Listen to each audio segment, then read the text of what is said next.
ಲೋಕರಕ್ಷಕನಾದ ಯೇಸು ಕ್ರಿಸ್ತರ ನಾಮದಲ್ಲಿ ನಿಮ್ಮೆಲ್ಲರಿಗೆ ನನ್ನ ಹೃದಯಪೂರ್ವಕದಿಂದ ವಂದನೆಗಳನ್ನು ತಿಳಿಸ್ತಾ ಇದ್ದೀನಿ.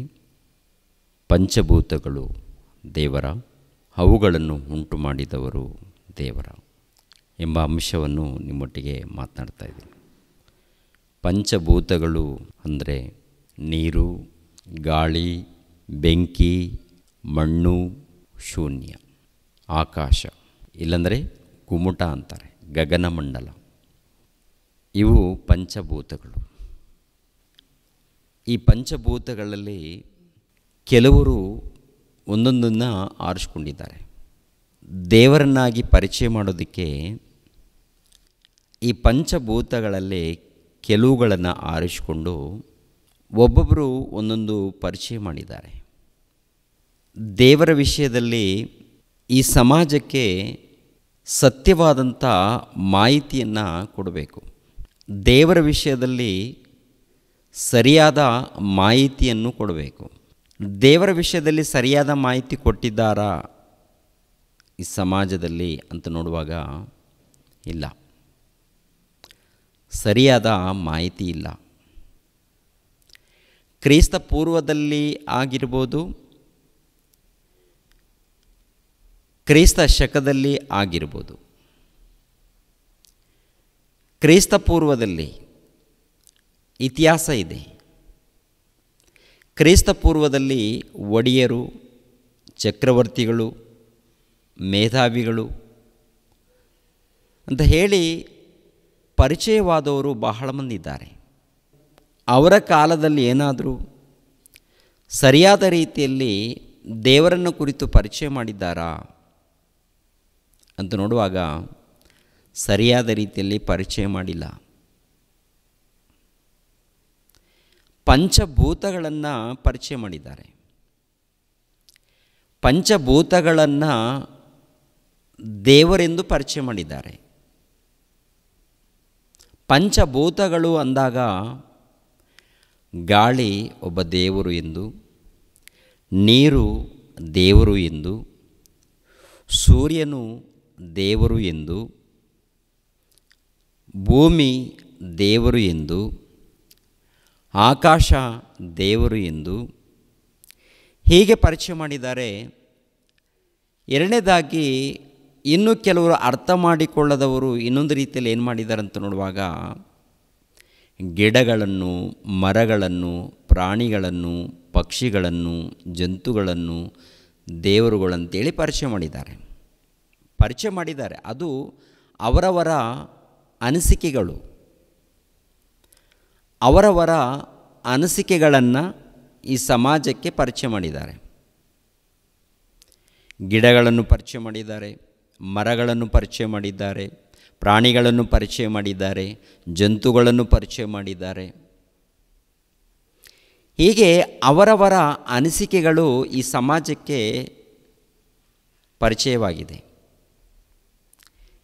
ಇಲ್ಲಿ ಯಾರನ್ನು ಮರೆ ಮಾಡ್ತಾ ಇದ್ದಾರೆ ಅಂತ ನೋಡುವಾಗ ಸೃಷ್ಟಿಕರ್ತನಾಗಿರುವಂಥ ಪರಮಾತ್ಮನನ್ನು ಮರೆ ಮಾಡ್ತಾ ಇದ್ದಾರೆ. ನೋಡಿ, ಈ ಸಮಾಜದಲ್ಲಿ ದೇವರು ಯಾರು ಎಂದು ಕೇಳಿದಾಗ, ದೇವರು ಯಾರು ಎಂದು ಪ್ರಶ್ನೆ ಕೇಳಿದಾಗ ಒಬ್ಬೊಬ್ಬರು ಒಂದೊಂದು ರೀತಿಯಲ್ಲಿ ಉತ್ತರ ಕೊಡ್ತಾ ಇರ್ತಾರೆ. ಒಂದು ಮೀಡಿಯಾದವರು ಅಂದರೆ ಸೋಷಲ್ ಮೀಡಿಯಾ ಆಗಿರ್ಬೋದು, ಇಲ್ಲಾಂದರೆ ಇನ್ನು ಬೇರೆ ಬೇರೆ ಮೀಡಿಯಾಗಳಾಗಿರ್ಬೋದು. ಈ ಸಮಾಜದಲ್ಲಿ ನೋಡುವಾಗ ಅನೇಕ ಒಂದು ಸುದ್ದಿಗಳು ಹೊರಗಡೆ ಹೋಗ್ತಾ ಇದೆ. ದೇವರ ವಿಷಯದಲ್ಲಿ ಒಂದು 4 ಜನ ಕೂತ್ಕೊಳ್ತಾರೆ ಟಿ ವಿ ಮುಂದೆ, ಅಂದರೆ ಕ್ಯಾಮ್ರದ ಮುಂದೆ 4 ಜನ ಕುಳಿತುಕೊಂಡಾಗ ಇವರು ದೊಡ್ಡ ಪಂಡಿತರು, ಅವರು ದೊಡ್ಡ ಪಂಡಿತರು, ಇವರೊಬ್ಬ ಪಂಡಿತರು, ಮಧ್ಯದಲ್ಲಿ ಒಬ್ಬ ಆ್ಯಂಕರ್ ಇರ್ತಾರೆ. ಇವರು ಕೇಳುವಾಗ ದೇವ್ರ ಬಗ್ಗೆ ನೀವು ಏನು ಹೇಳ್ತೀರಾ ಹೇಳಿ, ನೀವೇನು ಹೇಳ್ತೀರಾ ದೇವ್ರ ಬಗ್ಗೆ, ನೀವೇನು ಹೇಳ್ತೀರಾ ದೇವ್ರ ಬಗ್ಗೆ ಅಂದಾಗ ಇವರು ಒಂದು ರೀತಿಯಲ್ಲಿ ದೇವರ ಬಗ್ಗೆ ಪರಿಚಯ ಮಾಡ್ತಾರೆ, ಅವರು ಒಂದು ರೀತಿಯಲ್ಲಿ ದೇವರ ಬಗ್ಗೆ ಪರಿಚಯ ಮಾಡ್ತಾರೆ. ಮತ್ತೊಬ್ಬರು ಮತ್ತೊಂದು ರೀತಿಯಲ್ಲಿ ದೇವರ ಬಗ್ಗೆ ಪರಿಚಯ ಮಾಡ್ತಾರೆ. ಇನ್ನೊಬ್ಬರು ದೇವರೇ ಇಲ್ಲ ಅಂತ ಹೇಳ್ತಾರೆ. ಈ ಮಾತು ಯಾರು ಹೇಳ್ತಾ ಇದ್ದಾರೆ ಅಂತ ನೋಡುವಾಗ ಉನ್ನತವಾದಂಥ ಒಂದು ಹೆಸರನ್ನು ಪಡ್ಕೊಂಡವರು. ಕಳೆದ 2-3 ತಿಂಗಳ ಹಿಂದೆ ಪ್ರಿಯರಾದ ದೇವರ ಮಕ್ಕಳಿರ ಒಬ್ಬರು ಒಂದು ಉನ್ನತ ಹೆಸರು ಪಡ್ಕೊಂಡಿದ್ದಾರೆ. ಈ ಸಮಾಜಕ್ಕೆ ಒಂದು ರೀತಿಯಲ್ಲಿ ಒಳ್ಳೆಯದನ್ನು ಮಾಡ್ತಾ ಇದ್ದಾರೆ ಅನ್ನೋ ರೀತಿಯಲ್ಲಿ ಇದೆ. ದೇವರ ವಿಷಯದಲ್ಲಿ ಒಳ್ಳೆಯದನ್ನು ಮಾಡಿಲ್ಲ. ದೇವರ ವಿಷಯದಲ್ಲಿ ಕೇಳಿದಾಗ ದೇವರಿಗಿಂತ ದೊಡ್ಡವರು ನಮ್ಮ ಮನಸ್ಸೇ ಅಂತ ಹೇಳಿದ್ದಾರೆ. ಇನ್ನೊಬ್ಬರು ಏನು ಪರಿಚಯ ಮಾಡಿದ್ದಾರೆ ಅಂತ ನೋಡುವಾಗ ಪ್ರಿಯರಾದ ದೇವರ ಮಕ್ಕಳಿರ, ನಾವು ಉಸಿರಾಡಬೇಕು. ನಾವು ಜೀವಂತವಾಗಿ ಇರಬೇಕಾದ್ರೆ ಉಸಿರಾಟ ಇದೆ ನೋಡಿ, ಮೂಗಿನಿಂದ ಉಸಿರಾಟ. ಈ ಉಸಿರಾಡಬೇಕಾದ್ರೆ ಗಾಳಿ ಬೇಕು.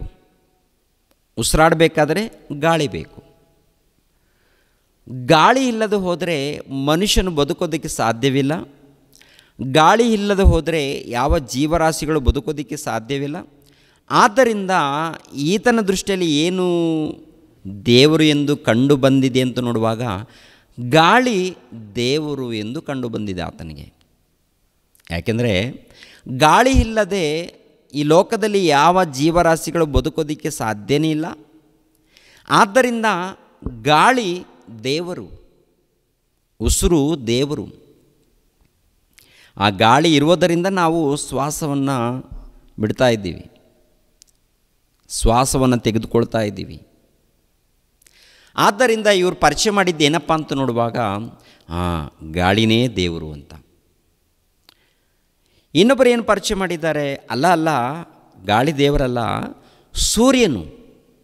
ಯಾಕೆಂದರೆ ಸೂರ್ಯನು ಇಲ್ಲದೆ ಹೋದರೆ ಮಳೆ ಇಲ್ಲ, ಬೆಳೆ ಇಲ್ಲ. ಓಕೆನಾ? ಮಳೆ ಇಲ್ಲ, ಬೆಳೆ ಇಲ್ಲ, ಸೂರ್ಯನ ಇಲ್ಲದೆ ಹೋದರೆ. ಅದೇ ಹೇಗೆ ಅಂದರೆ ಅಂತರಿಕ್ಷದಲ್ಲಿ ಸೂರ್ಯನು ಉರಿಯುವುದರಿಂದ ಸಮುದ್ರದಲ್ಲಿ ನೀರು ಹಬೆಯಾಗಿ ಮಾರ್ಪಟ್ಟು ಮೇಘಗಳಲ್ಲಿ ಸೇರಿಕೊಂಡು ನಮ್ಮ ಮಧ್ಯದಲ್ಲಿ ಸುರಿಯುವುದರಿಂದ ನಮ್ಮ ದಾಹ ತೀರುತ್ತೆ. ಎರಡನೇದಾಗಿ ಭೂಮಿ ತೊಯ್ಯುತ್ತೆ. ಆನಂತರ ಒಂದು ವೇಳೆ ಭೂಮಿಯಲ್ಲಿ ಬೀಜವನ್ನು ಬಿತ್ತಿದಾಗ ಮೊಳಕೆ ಬರುತ್ತೆ, ಗಿಡಗಳಾಗುತ್ತೆ. ಅದರ ಮೂಲಕ ಆಹಾರ ಪದಾರ್ಥಗಳು ನಮಗೆ ಸಿಗುತ್ತೆ. ಇದೆಲ್ಲ ಸೂರ್ಯನ ಮೂಲಕ ಕ್ರಿಯೆಗಳು ನಡೀತಾ ಇದೆ. ಆದ್ದರಿಂದ ಸೂರ್ಯನೇ ದೇವರು ಅಂತೇಳಿ ಪರಿಚಯ ಮಾಡಿದ್ದಾರೆ. ಈ ಪಂಚಭೂತಗಳಲ್ಲಿ ಸೂರ್ಯನು ಅಂದರೆ ಬೆಂಕಿ ಒಂದಿದೆ, ಅದು ಸೂರ್ಯನು ಉರಿತಾ ಇರುವುದರಿಂದ ಆ ಸೂರ್ಯನು ದೇವರು ಅಂತ ಪರಿಚಯ ಮಾಡಿದ್ದಾರೆ.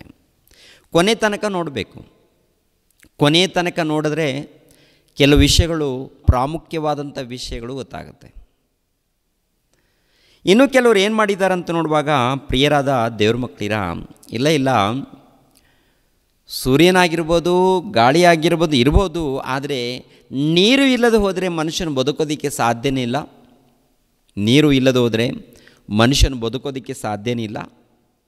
ಆದ್ದರಿಂದ ನೀರು ದೇವರು.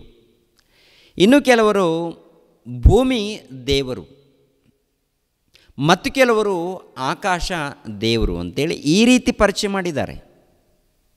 ಯಾಕೆ ಈ ರೀತಿ ಪರಿಚಯ ಏನ್ರಿ? ಪಂಚಭೂತಗಳಂದರೆ 5 ಭೂತಗಳಂದರೆ ಮತ್ತೆ ದುರಾತ್ಮಗಳಂತ ಅಂದ್ಕೋಬೇಡಿ, ಪರ್ಯಾಯ ಪದಗಳಲ್ಲಿ ಬರುತ್ತೆ ಇದು. ಪಂಚಭೂತಗಳಂದಾಗ ಪಂಚಭೂತಗಳವರು ಯಾರು? ಅನ್ಯರು ಮಾತಾಡುವಂಥ ಪದಗಳಲ್ಲ. ಯಾರು ಮಾತಾಡಿದ್ರೆ ಏನಿದಪ್ಪ? ಅದಕ್ಕೆ ಅರ್ಥ ಇದು. ಅನ್ಯರು ಮಾತಾಡಿದ್ರೆ ಏನು, ಇನ್ನೊಬ್ಬರು ಮಾತಾಡಿದ್ರೆ ನಮಗೇನು, ಯಾರು ಮಾತಾಡಿದ್ರೆ ಏನು, ಅದರ ಭಾಷೆ ಅರ್ಥ ಗೊತ್ತಾಗಬೇಕು ನಮಗೆ. ಆ ಪದಗಳಿಗೆ ಅರ್ಥ ಗೊತ್ತಾಗಬೇಕು. ಯಾವ ಭಾಷೆಯಲ್ಲಿ ಮಾತನಾಡಿದ್ರೆ ಏನಿದೆ, ಆ ಪದಗಳಿಗೆ ಅರ್ಥ ಗೊತ್ತಿರಬೇಕು. ಪಂಚಭೂತಗಳು ಅಂದಾಗ ಈ ಜಗತ್ತಿನ ವಿಷಯದಲ್ಲಿ ನೀರು, ಗಾಳಿ, ಬೆಂಕಿ, ಮಣ್ಣು, ಆಕಾಶ, ಇವುಗಳಲ್ಲಿ ಒಂದು ಕಡಿಮೆ ಆದರೂ ಮನುಷ್ಯನು ಬದುಕೋದಕ್ಕೆ ಸಾಧ್ಯನೇ ಇಲ್ಲ ರೀ. ಇವುಗಳಲ್ಲಿ ಪಂಚಭೂತಗಳಲ್ಲಿ ಒಂದು ಕಡಿಮೆ ಆದರೂ ಮನುಷ್ಯನು ಬದುಕೋದಕ್ಕೆ ಸಾಧ್ಯ ಇಲ್ಲ. ಒಂದು ಕಡಿಮೆ ಅಂದರೆ ಪಂಚಭೂತಗಳು ಅಂದರೆ 5 ಭೂತಗಳಂದರೆ ಪಂಚಭೂತಗಳಂದರೆ ಗಾಳಿ, ನೀರು, ಮಣ್ಣು, ಬೆಂಕಿ, ಆಕಾಶ. ಇವು ನೋಡಿ, ಬೆಂಕಿ ಇದೆ ಅಂದರೂ ಸೂರ್ಯನಿದ್ದಾನೆ, ಓಕೆನಾ? ಸೂರ್ಯನಿದ್ದಾನೆ, ಗಾಳಿ ಇದೆ, ಮಣ್ಣು ಇದೆ, ನೀರಿಲ್ಲ ಅಂದುಕೊಳ್ಳಿ, ನೀರಿಲ್ಲ ಅಂದುಕೊಳ್ಳಿ, ಆಕಾಶ ಇದೆ, ಬೆಂಕಿ ಇದೆ, ಓಕೆನಾ? ಗಾಳಿ ಇದೆ, ಮಣ್ಣು ಇದೆ, ನೀರಿಲ್ಲ ಅಂದುಕೊಳ್ಳಿ. ನೀರಿಲ್ಲ ಅಂದರೆ ಮನುಷ್ಯನು ಬದುಕೋದಕ್ಕೆ ಸಾಧ್ಯ ಇರುತ್ತಾ? ಇಲ್ಲ. ಓಕೆ, ನೀರಿದೆ, ಗಾಳಿ ಇದೆ, ಮಣ್ಣು ಇದೆ, ಬೆಂಕಿ ಇಲ್ಲ ಅಂತ ತಿಳ್ಕೊಳ್ಳಿ. ಬೆಂಕಿ ಇಲ್ಲ ಅಂತ ತಿಳ್ಕೊಳ್ಳಿ ಅಂದರೆ ಪಂಚಭೂತಗಳಲ್ಲಿ ಒಂದು ದೂತ ಇಲ್ಲ ಅಂತ ತಿಳ್ಕೊಳ್ಳಿ. ಜೀವಿಸೋದಕ್ಕಾಗತ್ತಾ? ಇಲ್ಲ. ಈ ಪಂಚಭೂತಗಳು ಖಂಡಿತವಾಗಿ ಇರಲೇಬೇಕು. ಅಂದರೆ ಈ ಪಂಚಭೂತಗಳನ್ನು ಯಾರು ಉಂಟು ಮಾಡಿದ್ದಾರೆ ಎನ್ನುವಂಥದ್ದನ್ನು ಮೊಟ್ಟ ಮೊದಲು ಅರ್ಥ ಮಾಡಿಕೊಳ್ಬೇಕು. ಅರ್ಥ ಮಾಡಿಕೊಳ್ಳೋದಕ್ಕಿಂತ ಮುಂಚಿತವಾಗಿ ಈ ಪಂಚಭೂತಗಳಂದರೆ ಏನು? ಈ ಪ್ರಕೃತಿ, ಈ ಜಗತ್ತು, ಈ ಜಗತ್ತಿನಲ್ಲಿ ನೀರು, ಗಾಳಿ, ಬೆಂಕಿ, ಮಣ್ಣು, ಆಕಾಶ, ಇದು ಪಂಚಭೂತಗಳು. ಇವು ಖಂಡಿತವಾಗಿ ಇರಲೇಬೇಕು. ಇದರಲ್ಲಿ ಒಂದು ಕಡಿಮೆ ಆದರೂ ಈ ಭೂಮಿಯ ಮೇಲೆ ಜೀವರಾಶಿಗಳು ಬದುಕೋದಕ್ಕೆ ಸಾಧ್ಯನೇ ಇಲ್ಲ ರೀ. ಇದರಲ್ಲಿ ಒಂದು ಕಡಿಮೆ ಆದರೂ ಕೂಡ ಓಕೆನಾ, ಖಂಡಿತವಾಗಿ ಇರಲೇಬೇಕು, ಖಂಡಿತವಾಗಿ ಇರಲೇಬೇಕು. ಈ ಪಂಚಭೂತಗಳು ತಮ್ಮಷ್ಟಕ್ಕೆ ಅವು ಉಂಟಾಗಿದೆಯಾ ಅಥವಾ ಯಾರಾದರೂ ಉಂಟು ಮಾಡಿದ್ದಾರಾ ಅಂತ ನೋಡುವಾಗ ಪಂಚಭೂತಗಳನ್ನು ಅಂದರೆ ಈ ಜಗತ್ತನ್ನು, ಈ ಪ್ರಕೃತಿಯನ್ನು ದೇವರು ಉಂಟು ಮಾಡಿದ್ದಾರೆ. ಉಂಟು ಮಾಡಿದವರು ದೇವರು. ಅಂದರೆ ಆಕಾಶವನ್ನು, ಭೂಮಿಯನ್ನು, ಸೂರ್ಯನನ್ನು, ನಕ್ಷತ್ರಗಳನ್ನು, ಗಾಳಿಯನ್ನು, ನೀರನ್ನು ಉಂಟು ಮಾಡಿದವರು ದೇವರು. ತನ್ನ ಜ್ಞಾನದಿಂದ ಈ ಜಗತ್ತನ್ನು ಉಂಟು ಮಾಡಿದ್ದಾರೆ. ಜಗತ್ತನ್ನು ಉಂಟು ಮಾಡಿದ್ದಾರೆ ಅಂದರೆ ಪಂಚಭೂತಗಳನ್ನು ಉಂಟು ಮಾಡಿದ್ದಾರೆ. ಇವುಗಳನ್ನು ಉಂಟು ಮಾಡಿರುವವರು ಒಬ್ಬರಿದ್ದಾರೆ, ಅವರೇ ಸರ್ವಶಕ್ತನಾದಂಥ ಪರಮಾತ್ಮನು, ಸರ್ವಶಕ್ತನಾದಂಥ ದೇವರು. ಆ ತಂದೆಯಾದ ಪರಮಾತ್ಮನು ಇರುವುದರಿಂದ ಈ ಜಗತ್ತು ಉಂಟಾಗಿದೆ. ಈ ಜಗತ್ತು ಉಂಟಾಗಿದೆ ಪ್ರಿಯರೇ.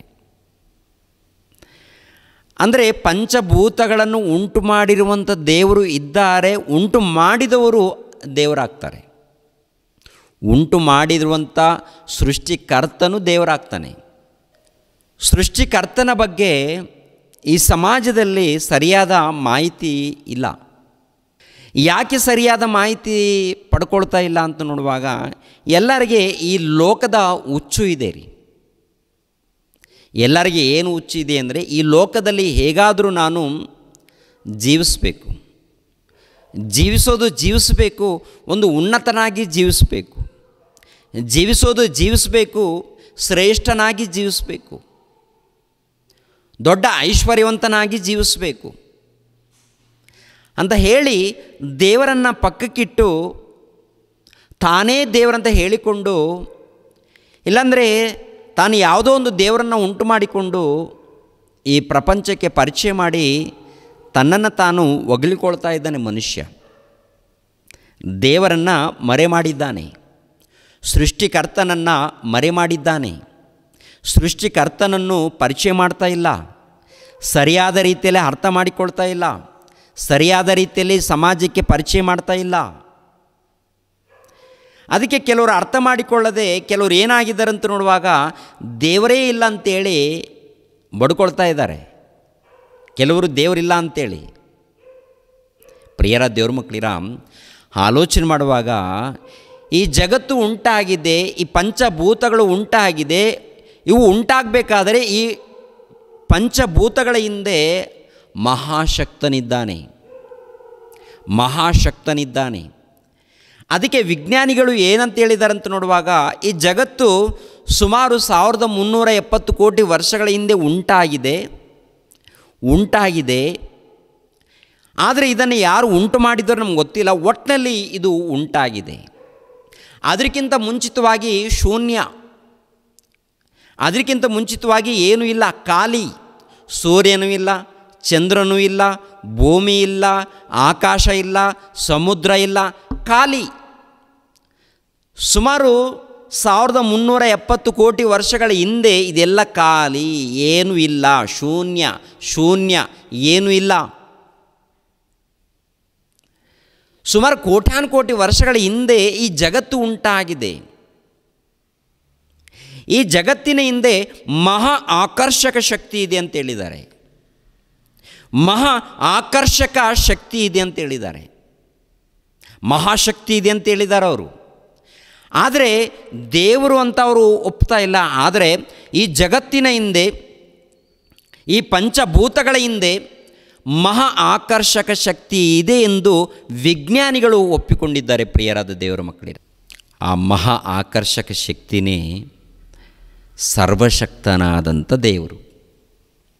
ಆ ಶಕ್ತಿಯನ್ನು ಕುರಿತು, ಮಹಾ ಆಕರ್ಷಕವಾದಂಥ ಶಕ್ತಿಯನ್ನು ಕುರಿತು ಪ್ರಭು ಹೇಳಿದ್ದಾರೆ. ಏನಂತ ಹೇಳ್ತಾರೆ ಗೊತ್ತಾ? ಯೇಸು ಕ್ರಿಸ್ತರು ಆ ತಂದೆಯಾದ ದೇವರನ್ನು ನಾನು ಪರಿಚಯ ಮಾಡ್ತಾ ಇದ್ದೀನಿ ಅಂತ ಹೇಳ್ತಾರೆ. ಆ ತಂದೆಯಾದ ದೇವರು ಆತ್ಮಸ್ವರೂಪನು, ಆ ತಂದೆಯಾದ ದೇವರು ಇದ್ದಾತನು, ಆ ತಂದೆಯಾದ ದೇವರು ಆತ್ಮನು, ಆತನು ಮಹಾಶಕ್ತನು, ಆತನು ಮಾನವ ನೇತ್ರಗಳಿಗೆ ಮಾನವರಿಗೆ ಯಾರಿಗೂ ಕಂಡಿಲ್ಲ. ಆತನನ್ನು ಕುರಿತು ನಾನು ಪರಿಚಯ ಮಾಡೋದಕ್ಕೆ ಬಂದಿದ್ದೀನಿ ಅಂತ ಹೇಳ್ತಾರೆ. ಆತನು ಆತ್ಮಸ್ವರೂಪನು, ಆತನು ಶಕ್ತಿ ಸ್ವರೂಪನು, ಆತನು ಇದ್ದಾತನು, ಆತನು ಅಗಮ್ಯವಾದ ಬೆಳಕಿನಲ್ಲಿ ವಾಸ ಮಾಡುವಾತನು. ಆತನನ್ನು ಮಾನವರಲ್ಲಿ ಯಾರೂ ಕಂಡಿಲ್ಲ ಆತನನ್ನು, ಯಾರೂ ನೋಡಿಲ್ಲ ಆತನನ್ನು. ಆತನು ಇದ್ದಾನೆ, ಆತನು ಮಹಾಶಕ್ತನು. ಅಂದರೆ ಈ ಜಗತ್ತನ್ನು ಉಂಟು ಮಾಡಿರುವಂಥ ತಂದೆ ಇದ್ದಾನೆ. ಆ ತಂದೆಯಾದ ದೇವರು, ನಾನು ತಂದೆಯ ಬಳಿಯಲ್ಲಿದ್ದೆ. ಆ ತಂದೆಯಾದ ದೇವರು, ಯೇಸು ಕ್ರಿಸ್ತರು, ಪವಿತ್ರಾತ್ಮರು ಸೇರಿ ಈ ಜಗತ್ತನ್ನು ಉಂಟು ಮಾಡಿದ್ದಾರೆ. ತಂದೆಯಾದ ದೇವರು ಯೇಸು ಕ್ರಿಸ್ತರ ಮೂಲಕ ಉಂಟು ಮಾಡಿದ್ದಾರೆ. ಪ್ರಿಯರೇ, ಈ ಜಗತ್ತನ್ನು ಪ್ರತಿಯೊಬ್ಬರು ಕೂಡ ಆಲೋಚನೆ ಮಾಡ್ಕೋಬೇಕು, ಪರಿಶೋಧನೆ ಮಾಡಬೇಕು. ಪರಿಶೋಧನೆ ಮಾಡದೆ ಹೋದರೆ ಅರ್ಥ ಆಗಲ್ಲ. ಮತ್ತು ಈ ಜಗತ್ತನ್ನು ಕುರಿತು ಆಲೋಚನೆ ಮಾಡುವಾಗ ಏನು ಹೇಳಿದ್ದಾರೆ? ಈ ಜಗತ್ತಿನ ಬಗ್ಗೆ, ಗಾಳಿ ಬಗ್ಗೆ ಏನು ಹೇಳಿದ್ದಾರೆ? ಬೆಂಕಿ ಬಗ್ಗೆ ಏನಂತ ಹೇಳಿದ್ದಾರೆ? ಇವನ್ನು ಯಾರು ಉಂಟು ಮಾಡಿದ್ದಾರೆ? ಯಾಕೆ ಉಂಟು ಮಾಡಿದ್ದಾರೆ? ಇವೆಲ್ಲವೂ ಕೂಡ ಬೈಬಲ್ ಗ್ರಂಥದಲ್ಲಿ ಸ್ಪಷ್ಟವಾಗಿ ಬರೆಯಲ್ಪಟ್ಟಿದೆ. ಬೈಬಲ್ ಗ್ರಂಥ ಇದು ನೋಡಿ, ಇದು ಮಹಾಜ್ಞಾನದ ಗ್ರಂಥ. ದೇವರು ಬರೆಸಿರುವಂಥ ಗ್ರಂಥ, ದೇವರು ತನ್ನ ಭಕ್ತಾದಿಗಳ ಮೂಲಕ ಬರೆಸಿರುವಂಥ ಗ್ರಂಥ, ಪರಿಶುದ್ಧವಾದಂಥ ಗ್ರಂಥ, ಸತ್ಯವೇದ ಗ್ರಂಥ. ಇದರಲ್ಲಿ ಕಥೆಗಳಿಲ್ಲ, ಇದರಲ್ಲಿ ಮಾಯ ಮಾತುಗಳಿಲ್ಲ. ಅದ್ಭುತವಾದಂಥ ಮಹಾಜ್ಞಾನವು ತುಂಬಿದೆ. ಈ ಪಂಚಭೂತಗಳನ್ನು ಕುರಿತು ಏನು ಹೇಳಿದ್ದಾರೆ ಒಂದು ಸರಿ ನೋಡೋಣವಾ? ಹಿಬ್ರಿಯರಿಗೆ ಬರೆದ ಪತ್ರಿಕೆ 1ನೇ ಅಧ್ಯಾಯ 7ನೇ ವಚನವನ್ನು ನೋಡಿ ಪ್ರಿಯರೇ. ಹಿಬ್ರಿಯರಿಗೆ ಬರೆದ ಪತ್ರಿಕೆ 1ನೇ ಅಧ್ಯಾಯ 7ನೇ ವಚನ. ದೂತರ ವಿಷಯದಲ್ಲಿ ಹೇಳುವುದೇನೆಂದರೆ, ದೇವರು ತನ್ನ ದೂತರನ್ನು ಗಾಳಿಗಳನ್ನಾಗಿಯೂ ತನ್ನ ಸೇವಕರನ್ನು ಅಗ್ನಿ ಜ್ವಾಲೆಯನ್ನಾಗಿಯೂ ಮಾಡುತ್ತಾನೆ. ತನ್ನ ದೂತರನ್ನು ಗಾಳಿಗಳನ್ನಾಗಿಯೂ ತನ್ನ ದೂತರನ್ನು ಅಗ್ನಿ ಜ್ವಾಲೆಯನ್ನಾಗಿಯೂ ಮಾಡಿದ್ದಾನಂತೆ. ತನ್ನ ದೂತರೆಂದರೆ ಪರಲೋಕದಲ್ಲಿ ಕೋಟ್ಯಾನು ಕೋಟಿ ದೇವದೂತರಿದ್ದಾರೆ. ಪರಲೋಕದಲ್ಲಿ ತಂದೆಯಾದ ಪರಮಾತ್ಮನಿದ್ದಾನೆ, ಪರಲೋಕದಲ್ಲಿ ಯೇಸು ಪ್ರಭು ಇದ್ದಾರೆ, ಪರಲೋಕದಲ್ಲಿ ಪವಿತ್ರಾತ್ಮರಿದ್ದಾರೆ. ಏನು ಮಾಡಿದ್ದಾರಂತ ನೋಡುವಾಗ, ತಂದೆ, ಮಗ, ಪವಿತ್ರಾತ್ಮರು ಏನು ಮಾಡಿದ್ದಾರಂತ ನೋಡುವಾಗ ಈ ಜಗತ್ತನ್ನು ಉಂಟು ಮಾಡಿದ್ದಾರೆ. ತಂದೆಯಾದ ದೇವರು ಒಬ್ಬರೇ, ತನ್ನ ಮಕ್ಕಳ ಮೂಲಕ ಈ ಜಗತ್ತನ್ನು ಉಂಟು ಮಾಡಿದ್ದಾರೆ. ಪ್ರಿಯರ ದೇವರ ಮಕ್ಕಳಿರ, ಮೊದಲನೇದಾಗಿ ದೂತರನ್ನು. ಈ ದೂತರು ಎಲ್ಲಿದ್ದಾರೆ? ಪರಲೋಕದಲ್ಲಿದ್ದಾರೆ. ಪರಲೋಕದಲ್ಲಿದ್ದಂಥ ದೂತರಿಗೆ ಅಪ್ಪಣೆ ಕೊಡ್ತಾ ಇದ್ದಾನೆ. ನನ್ನ ದೂತರಂದರೆ ಸೇವಕರು. ದೂತರು ಅಂದರೆ ದೇವದೂತರು ಅಂದರೆ ದೇವರಿಗೆ ಸೇವಕರು. ದೇವರಿಗೆ ಸೇವಕರಾಗಿರುವಂಥ ಇವರಿಗೆ ಕೆಲಸ ಕೊಟ್ಟಿದ್ದಾನೆ. ಏನು ಕೆಲಸ? ಸೇವಕರೇ ಗಾಳಿಯನ್ನು ಆಗಬೇಕು ನೀವು, ಸೇವಕರೇ ಅಗ್ನಿ ಆಗಬೇಕು ನೀವು, ಸೇವಕರೇ ನೀರನ್ನು ಆಗಬೇಕು ನೀವು, ಸೇವಕರೇ ನೀವು ಮಣ್ಣನ್ನು ಆಗಬೇಕು ನೀವು ಅಂತ. ಅಂದರೆ ತನ್ನ ಸೇವಕರನ್ನು ಗಾಳಿಗಳನ್ನಾಗಿಯೂ ಅಗ್ನಿ ಜ್ವಾಲೆಯನ್ನಾಗಿಯೂ ಮಾಡಿದ್ದಾನೆ ಅಂತ. ಅಂದರೆ ಗಾಳಿ ಇದೆ ನೋಡಿ, ಗಾಳಿಯಲ್ಲಿ ಜೀವ ಇದೆ. ಗಾಳಿಯಲ್ಲಿ ಜೀವ ಇದೆ. ಆ ಜೀವ ಎಲ್ಲಿಂದ ಬಂದಿದೆ ಅಂತ ನೋಡುವಾಗ ದೇವದೂತರಿಗೆ ಸಂಬಂಧಪಟ್ಟದ್ದು. ದೇವದೂತರಿಗೆ ಸಂಬಂಧಪಟ್ಟದ್ದು. ಈ ದೇಹದಲ್ಲಿ ಪಂಚಭೂತಗಳಿವೆ. ಈ ದೇಹದಲ್ಲಿ ಪಂಚಭೂತಗಳಂದರೆ ಮಣ್ಣು ಇದೆ ಏನ್ರಿ, ಗಾಳಿ ಇದೆ, ನೀರು ಇದೆ, ಅಗ್ನಿ ಇದೆ, ಶೂನ್ಯ ಇದೆ. ಈ ಪಂಚಭೂತಗಳಂದರೆ ಈ ಪಂಚಭೂತಗಳಲ್ಲಿ ಏನೇನಿದೆಯೋ ಅದರ ಅಂಶ ಈ ದೇಹದಲ್ಲಿದೆ ರೀ. ಅಂದರೆ ಆಲೋಚನೆ ಮಾಡುವಾಗ ಪ್ರಿಯರಾದ ದೇವರ ಮಕ್ಕಳಿರ, ಗಾಳಿ ದೇವದೂತ. ಗಾಳಿ ಇದೆ ನೋಡಿ, ಗಾಳಿ ದೇವದೂತರು. ಅಗ್ನಿ ಇದೆ ನೋಡಿ, ದೇವದೂತರು. ನೀರು ಇದೆ ನೋಡಿ, ದೇವದೂತರು. ಅಂದರೆ ದೇವರು ಉಂಟು ಮಾಡಿರುವಂಥ ದೇವದೂತರು ಅವರು. ಪಂಚಭೂತಗಳು ದೇವದೂತರು ಅವರು. ಗಾಳಿ ದೇವದೂತರು, ಬೆಂಕಿ ದೇವದೂತರು, ನೀರು ದೇವದೂತರು ಏನ್ರಿ, ಮಣ್ಣು ದೇವದೂತರು, ಆಕಾಶ ದೇವದೂತರು. ಅಂದರೆ ದೇವರು ಉಂಟು ಮಾಡಿರುವಂಥ ದೂತರವರೆಲ್ಲರೂ ಸೇವಕರು. ಪಂಚಭೂತಗಳು ಅಂದರೆ ಸೇವಕರು. ಯಾರಿಗೆ ಸೇವೆ ಮಾಡ್ತಾ ಇದ್ದಾರೆ? ದೇವರ ಮಾತನ್ನು ಕೇಳಿ ದೇವರ ಮಕ್ಕಳಾಗಿರುವಂಥ ನಮಗೆ ಸೇವೆ ಮಾಡುವಂಥದ್ದು. ದೇವರ ಮಕ್ಕಳಾಗಿರುವಂಥ, ದೇವರ ವಂಶದವರಾಗಿರುವಂಥ, ದೇವರ ವಂಶಿಕರು, ದೇವರ ವಂಶದವರು ಆಗಿರುವಂಥ ನಮಗೆ ಸೇವೆ ಮಾಡೋದಕ್ಕೆ ಈ ಜಗತ್ತು ಉಂಟಾಗಿದೆ. ಪಂಚಭೂತಗಳು ಉಂಟಾಗಿದೆ ರೀ. ಗಾಳಿ ನಿನಗೋಸ್ಕರ ಸೇವೆ ಮಾಡ್ತಾ ಇದೆ. ನೀರು ನಿನಗೋಸ್ಕರ ಸೇವೆ ಮಾಡ್ತಾ ಇದೆ. ಗಾಳಿ ಸೇವೆ ಮಾಡ್ತಾ ಇದೆಯಾ ಸಹೋದರ, ಸಹೋದರಿ? ಗಾಳಿ ಇಲ್ಲದೆ ಹೋದರೆ ನೀನು ಬದುಕಕ್ಕೆ ಆಗುತ್ತಾ ಅಮ್ಮ? ಗಾಳಿ ಇಲ್ಲದೆ ಹೋದರೆ ನೀನು ಜೀವಿಸೋದಕ್ಕೆ ಆಗುತ್ತಾ ಅಮ್ಮ?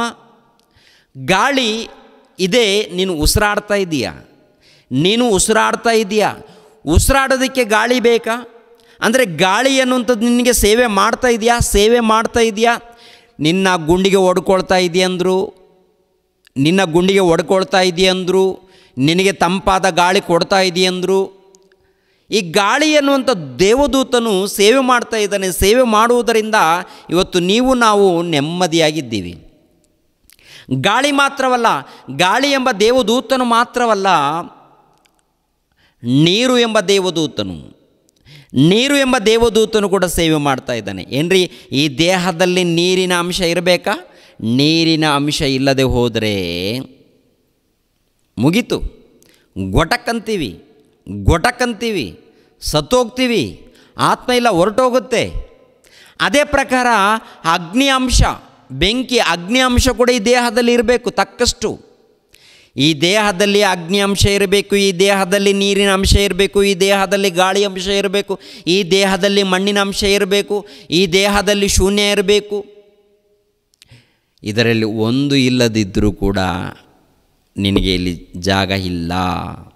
ನೀನು ಈ ಲೋಕದಲ್ಲಿ ಬದುಕೋದಕ್ಕೆ ಸಾಧ್ಯನೇ ಇಲ್ಲ. ಇವೆಲ್ಲ ಕೂಡ ಪಂಚಭೂತಗಳು, ಇವೆಲ್ಲ ಕೂಡ ದೇವದೂತರಾಗಿರುವಂಥ ಇವರು ನಮ್ಮ ಸೇವೆ ನಿಮಿತ್ತವಾಗಿ, ಸೇವೆಗೋಸ್ಕರ ಉಂಟು ಮಾಡಲ್ಪಟ್ಟಿದ್ದಾರೆ. ಯಾರು ಉಂಟು ಮಾಡಿದ್ದಾರೆ? 14ನೇ ವಚನ. ಇವರೆಲ್ಲರೂ ರಕ್ಷಣೆಯನ್ನು ಬಾಧ್ಯವಾಗಿ ಹೊಂದಬೇಕಾಗಿರುವವರ ಸೇವೆಗೋಸ್ಕರ ಕಳಿಸಲ್ಪಡುವ ಉಳಿಗದ ಆತ್ಮಗಳಲ್ಲವೋ? ಅಂದರೆ ಗಾಳಿ ಎಂಬ ಒಬ್ಬ ದೇವದೂತನು, ಬೆಂಕಿ ಎಂಬ ಒಬ್ಬ ದೇವದೂತನು, ನೀರು ಎಂಬ ದೇವದೂತನು, ಮಣ್ಣು ಎಂಬ ದೇವದೂತನು, ಗಗನ ಮಂಡಲವು ಎನ್ನುವಂಥ ದೇವದೂತನು ಎಲ್ಲರೂ ಸೇರಿ ಪಂಚಭೂತಗಳು. ಈ ಪಂಚಭೂತಗಳು ಲೋಕಕ್ಕೆ ಸೇವೆ ಮಾಡ್ತಾ ಇವೆ, ಈ ಪ್ರಪಂಚಕ್ಕೆ ಸೇವೆ ಮಾಡ್ತಾ ಇವೆ, ಸೇವೆ ನಡೀತಾ ಇದೆ. ಇನ್ನೊಂದು ಮಾತನ್ನು ಕೂಡ ನೋಡೋಣ. ಪ್ರಕಟಣೆ ಗ್ರಂಥ 16ನೇ ಅಧ್ಯಾಯ, ಪ್ರಕಟಣೆ ಗ್ರಂಥ 16ನೇ ಅಧ್ಯಾಯ 5ನೇ ವಚನವನ್ನು ನೋಡಿ ಪ್ರಿಯರ ದೇವರ ಮಕ್ಕಳಿರ. ಪ್ರಕಟಣೆ ಗ್ರಂಥ 16ನೇ ಅಧ್ಯಾಯ 5ನೇ ವಚನ. ಆಮೇಲೆ ಜಲಾಧಿಪತಿಯಾದ ದೂತನು, ಸದಾ ಇರುವಾತನೇ, ಪರಿಶುದ್ಧನೇ, ನೀನು ಹೀಗೆ ತೀರ್ಪು ಮಾಡಿದರಲ್ಲಿ ನೀತಿ ಸ್ವರೂಪನಾಗಿದ್ದೀ. ಅಂದರೆ ದೇವರನ್ನು ಕೊಂಡಾಡ್ತಾ ಇದ್ದಾನೆ. ಯಾರು? ಜಲಾಧಿಪತಿಯಾದಂಥ ದೇವದೂತನು, ಜಲಾಧಿಪತಿಯಾದ ದೂತನು. ಅಂದರೆ ಜಲಗಳು ಇದೆ, ಈ ಜಲಗಳಲ್ಲಿ ಜಲಾಧಿಪತಿಯಾದಂಥ ಅಂದರೆ ಅಧಿಪತಿ, ಜಲಾಧಿಪತಿಯಾದ ದೇವದೂತನು. ಅಂದರೆ ಜಲಗಳು ಇರುವಾಗ ಆ ಜಲಗಳನ್ನು ನೋಡೋದಕ್ಕೆ ಅಧಿಪತಿ. ಇವಾಗಲೂ ಕೂಡ ಪ್ರಿಯರ ದೇವ್ರ ಮಕ್ಕಳಿರೋ ಒಂದು ಕಂಪನಿಯಲ್ಲಿ ಎಲೆಕ್ಟ್ರಿಕಲ್ಸ್ ನೋಡ್ಕೊಳ್ಳೋದಕ್ಕೆ ಒಬ್ಬರು ಇಂಜಿನಿಯರ್ ಇರ್ತಾರೆ. ವಾಟರ್ ಸಪ್ಲೈ ಬಗ್ಗೆ ನೋಡಿಕೊಳ್ಳೋದಕ್ಕೆ ಏನ್ರಿ ಅವರೊಬ್ಬರು ಮ್ಯಾನೇಜರ್ ಇರ್ತಾರೆ. ಅದೇ ಪ್ರಕಾರ ಗಾಳಿ ವ್ಯವಸ್ಥೆ ಆಗಿರ್ಬೋದು, ಕರೆಂಟಿನ ವ್ಯವಸ್ಥೆ ಆಗಿರ್ಬೋದು, ಇಲ್ಲಾಂದರೆ ಆ ಒಂದು ಕಂಪನಿ, ಆ ಒಂದು ಅಪಾರ್ಟ್ಮೆಂಟ್ ಆಗಿರ್ಬೋದು, ಇಲ್ಲ ಒಂದು ಕಂಪನಿ ಆಗಿರ್ಬೋದು, ಅದರಲ್ಲಿ ಏನೇನು ವ್ಯವಸ್ಥೆ ಬೇಕೋ ಆ ವ್ಯವಸ್ಥೆಯನ್ನು ನೋಡಿಕೊಳ್ಳೋದಕ್ಕೆ ಇಂಜಿನಿಯರ್ಗಳು ಇಲ್ಲಾಂದರೆ ಮ್ಯಾನೇಜರ್ಗಳು ಇರ್ತಾರೆ. ಟೋಟಲಿ ಪಂಚಭೂತಗಳಿದೆಯಲ್ಲ, ಈ ಪಂಚಭೂತಗಳಿಗೆ ಒಬ್ಬೊಬ್ಬರು ಅಧಿಕಾರ ಕೊಟ್ಟಿದ್ದಾನೆ. ಅವರ ಅಧಿಕಾರಿಗಳ ಕೆಳಗಡೆ ಅನೇಕರು ದೇವದೂತರು ಕೆಲಸ ಮಾಡ್ತಾ ಇದ್ದಾರೆ. ದೂತರು, ಸೇವಕರು, ಇವರೆಲ್ಲರೂ ಇವರೆಲ್ಲರೂ ಕೂಡ ಉಂಟು ಮಾಡಲ್ಪಟ್ಟಿದ್ದಾರೆ. ಭೂಮಿ ಆಗಿರ್ಬೋದು, ಆಕಾಶ ಆಗಿರ್ಬೋದು, ಸಮುದ್ರ ಆಗಿರ್ಬೋದು, ಪ್ರತಿಯೊಂದು ನೋಡುವಾಗ ದೇವರು ಉಂಟು ಮಾಡಿದ್ದಾರೆ ಪ್ರಿಯರೇ. ಒಂದು ಸಾರಿ ಕೀರ್ತನೆ ಗ್ರಂಥ 148ನೇ ಅಧ್ಯಾಯ, ಕೀರ್ತನೆ ಗ್ರಂಥ 148ನೇ ಅಧ್ಯಾಯ ಏನ್ರಿ 1ನೇ ವಚನದಿಂದ ನೋಡೋಣ ಪ್ರಿಯರೇ. 1ನೇ ವಚನದಿಂದ ಕೀರ್ತನೆ ಗ್ರಂಥ 148ನೇ ಅಧ್ಯಾಯ 1ನೇ ವಚನ. ಯಾಹೋವಿಗೆ ಸ್ತೋತ್ರ, ಅಂದರೆ ಸರ್ವಶಕ್ತನಾದ ದೇವರಿಗೆ ಸ್ತೋತ್ರ. ಆಕಾಶ ಮಂಡಲದಿಂದ ಯೆಹೋವನಿಗೆ ಸ್ತುತಿ ಉಂಟಾಗಲಿ. ಯೆಹೋವನು ಅಂದರೆ ಸರ್ವಶಕ್ತನಾದಂಥ ದೇವರು, ಪರಮಾತ್ಮನು ಅಂತ ಅರ್ಥ. ಪರಮಾತ್ಮನು ಸರ್ವಶಕ್ತನಾದಂಥ ದೇವರು. ಆಕಾಶ ಮಂಡಲದಿಂದ ಯೆಹೋವನಿಗೆ ಅಂದರೆ ಸರ್ವಶಕ್ತನಾದ ಪರಮಾತ್ಮನಿಗೆ ಸ್ತುತಿ ಉಂಟಾಗಲಿ. ಮಹೋನ್ನತದಲ್ಲಿ ಆತನ ಸ್ತೋತ್ರವು ಕೇಳಿಸಲಿ. ಆತನು ಎಲ್ಲ ದೂತರೇ ಆತನನ್ನು ಸ್ತುತಿಸಿರಿ. ಆತನ ಎಲ್ಲ ಸೈನ್ಯಗಳೇ ಆತನನ್ನು ಸ್ತುತಿಸಿರಿ. ಸೂರ್ಯ ಚಂದ್ರರೇ ಆತನನ್ನು ಸ್ತುತಿಸಿರಿ. ಒಳೆಯುವ ಎಲ್ಲ ನಕ್ಷತ್ರಗಳೇ ಆತನನ್ನು ಸ್ತುತಿಸಿರಿ. ಉನ್ನತವಾದ ಆಕಾಶವೇ, ಅದರ ಮೇಲಿರುವ ಜಲರಾಶಿಗಳೇ ಆತನನ್ನು ಸ್ತುತಿಸಿರಿ. ಅವು ಯೆಹೋವನ ನಾಮವನ್ನು ಸ್ತುತಿಸಲಿ. ಆತನು ಅಪ್ಪಣೆ ಕೊಡಲು ಅವು ಉಂಟಾದವು. ಅವನ್ನು ಯುಗಾಂತರಕ್ಕೂ ಸ್ಥಾಪಿಸಿದ್ದಾನೆ. ಆತನ ಅಪ್ಪಣೆ ಕೊಡಲು ಪರಲೋಕದಲ್ಲಿ ದೇವದೂತರು ಆಗಿರ್ಬೋದು, ಭೂಮಂಡಲ ಆಗಿರ್ಬೋದು, ನಕ್ಷತ್ರಗಳಾಗಿರ್ಬೋದು, ಸೂರ್ಯನೂ ಆಗಿರ್ಬೋದು, ಚಂದ್ರನೂ ಆಗಿರ್ಬೋದು, ಗ್ರಹಗಳು ಆಗಿರ್ಬೋದು, ಇವೆಲ್ಲವನ್ನು ಕೂಡ ಆತನು ಅಪ್ಪಣೆ ಕೊಟ್ಟಿರೋದರಿಂದ ಉಂಟಾಗಿದೆಯಂತೆ. ಸರ್ವಶಕ್ತನಾದಂಥ ಪರಮಾತ್ಮನು, ಇದ್ದಾತನು, ಇರುವಾತನು, ಯೆಹೋವ ದೇವರು ಉಂಟು ಮಾಡಿದ್ದಾನಂತೆ ಪ್ರಿಯರೇ. ಅಪ್ಪಣೆ ಕೊಟ್ಟಿರುವುದರಿಂದ, ಅಪ್ಪಣೆ, ಸೂರ್ಯನೇ ಉಂಟಾಗು, ಚಂದ್ರನೇ ಉಂಟಾಗು, ಗ್ರಹಗಳೇ ಉಂಟಾಗಲಿ, ನಕ್ಷತ್ರಗಳೇ ಉಂಟಾಗಲಿ, ಗಗನ ಮಂಡಲವೇ ಉಂಟಾಗಲಿ, ಭೂಮಂಡಲವೇ ಉಂಟಾಗಲಿ ಎಂದು ಪ್ರಾರಂಭದಲ್ಲಿ ದೇವರು ಹೇಳಿರುವುದರಿಂದ ಉಂಟಾಗಿದೆ. ಅಂದರೆ ದೇವರು ಉಂಟು ಮಾಡಿದ್ದಾನೆ. ಆಕಾಶ ಮಂಡಲ, ಗಗನ ಮಂಡಲವನ್ನು, ನಕ್ಷತ್ರಗಳನ್ನು ಇವೆಲ್ಲವನ್ನು ಕೂಡ ಉಂಟು ಮಾಡಿದನಂತೆ ಪ್ರಿಯರಾದ ದೇವರ ಮಕ್ಕಳು. ಯೆಶಾಯನ ಗ್ರಂಥ 40ನೇ ಅಧ್ಯಾಯ 25ನೇ ವಚನ 26ನೇ ವಚನ. ಯೆಶಾಯನ ಗ್ರಂಥ 40ನೇ ಅಧ್ಯಾಯ 25, 26ನೇ ವಚನ, 25, 26. ಹೀಗಿರಲು ನನ್ನನ್ನು ಯಾರಿಗೆ ಹೋಲಿಸಿ ಸರಿ ಸಮಾನ ಮಾಡುತ್ತೀರಿ ಎಂದು ಸದಮಲ ಸ್ವಾಮಿಯು ಅಂದರೆ ಪರಿಶುದ್ಧವಾದಂಥ ದೇವರು ಕೇಳುತ್ತಾನೆ. ನಿಮ್ಮ ಕಣ್ಣುಗಳನ್ನು ಮೇಲಕ್ಕೆ ಎತ್ತಿಕೊಂಡು ನೋಡಿರಿ, ಈ ನಕ್ಷತ್ರಗಳನ್ನು ಸೃಷ್ಟಿಸಿದಾತನು ಯಾರು? ಈ ಸೈನ್ಯವನ್ನು ಲೆಕ್ಕಕ್ಕೆ ಸರಿಯಾಗಿ ಮುಂದುವರಿಸುತ್ತಾನಲ್ಲ, ಎಲ್ಲವನ್ನು ಹೆಸರೆತ್ತಿ ಕರೆಯುತ್ತಾನೆ. ಆತನು ಅತಿ ಬಲಾಢ್ಯನು ಮಹಾಶಕ್ತನು ಆಗಿರುವುದರಿಂದ ಅವುಗಳೊಳಗೆ ಒಂದು ಕಡಿಮೆಯಾಗದು. ಅಂದರೆ ಮೇಲಕ್ಕೆ ಕಣ್ಣುಗಳನ್ನು ಮೇಲಕ್ಕೆ ಎತ್ತಿ ನೋಡಿರಿ, ಕಣ್ಣುಗಳನ್ನು ಮೇಲಕ್ಕೆ ಎತ್ತಿ ನೋಡಿರಿ, ಈ ನಕ್ಷತ್ರಗಳನ್ನು ಸೃಷ್ಟಿಸಿದಾತನು ಯಾರು? ಈ ನಕ್ಷತ್ರಗಳನ್ನು ಅಂದರೆ ಆಕಾಶದಲ್ಲಿ ನಕ್ಷತ್ರಗಳಿದೆಯಲ್ಲ, ನಕ್ಷತ್ರಗಳನ್ನು ಉಂಟು ಮಾಡಿದವರು ಯಾರು? ಗಗನ ಮಂಡಲವನ್ನು ಉಂಟು ಮಾಡಿದವರು ಯಾರು?